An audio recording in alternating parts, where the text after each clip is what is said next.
Let's talk about the miracle, the mysterious force behind your breakfast, your job, your home, your freedom, and your potential to get rich. Napoleon Hill calls this unseen force capital, not just money, but something much bigger, more intelligent, more organized. It's time we understand what it really is. Capital is not just stacks of cash sitting in bank vaults. Capital is people. People with specialized knowledge, people with vision, planning ability, and persistence. It's scientists, educators, inventors, doctors, analysts, business leaders. These people form the invisible network that makes our world work.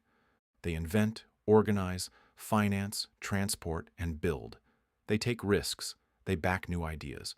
They build the machines, hospitals, schools, farms, shipping lanes, factories, and communication systems that give us the lives we live. You and I? We benefit from that every single day, often without even thinking about it. Let Hill paint you a picture.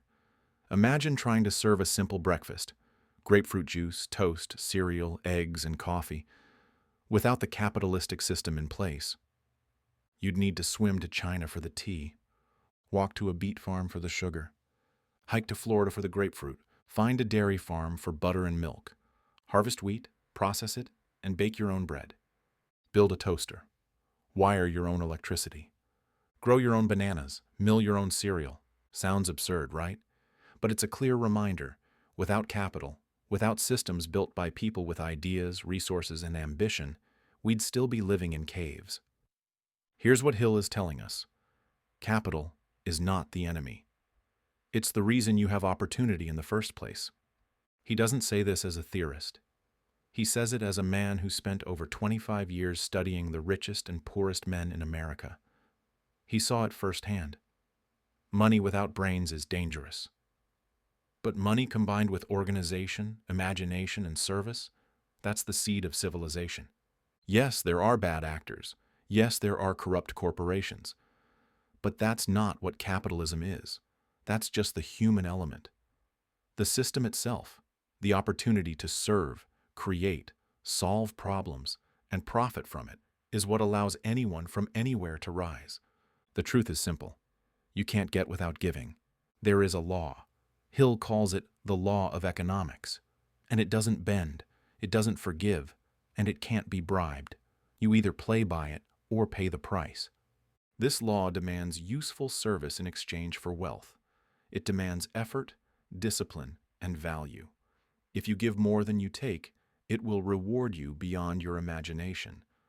But if you try to cheat it, if you try to get something for nothing, sooner or later, it catches up to you. Every single time. And let's be real. This is the part most people don't want to hear.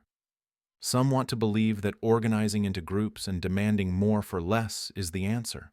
Others believe they're owed a life of comfort by the government or the rich. Still, others believe that voting for someone who promises handouts is enough to beat the system. But here's the truth. Freedom gives you the right to choose, not the right to cheat. Yes, we live in a free society. You're free to ignore the law of economics. But when large groups do that, when they stop producing and start demanding, when they stop building and start rioting, when they abandon personal responsibility, then comes the dictator, the firing squads, the end of freedom. We've seen it happen in history, and if we're wise, we won't need to see it again. Hill's message is clear. Freedom without responsibility leads to chaos. But freedom paired with useful service creates wealth, peace, and personal power. Here's the good news. The doors of opportunity are still wide open. If you have a skill, if you can serve someone better than they're currently being served, there is money to be made. If you have ambition and you're willing to learn, grow, and offer something valuable, capitalism will reward you. And if you don't have skills yet, you can learn them. You can build them. You can grow. There's nothing stopping you except your own belief system. You don't need to be born rich. You don't need to be highly educated.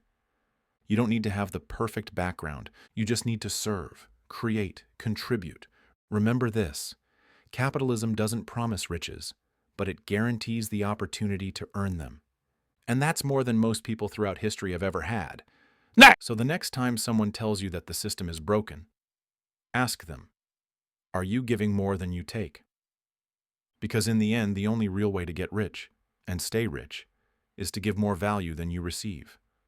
That's the law, and it never fails.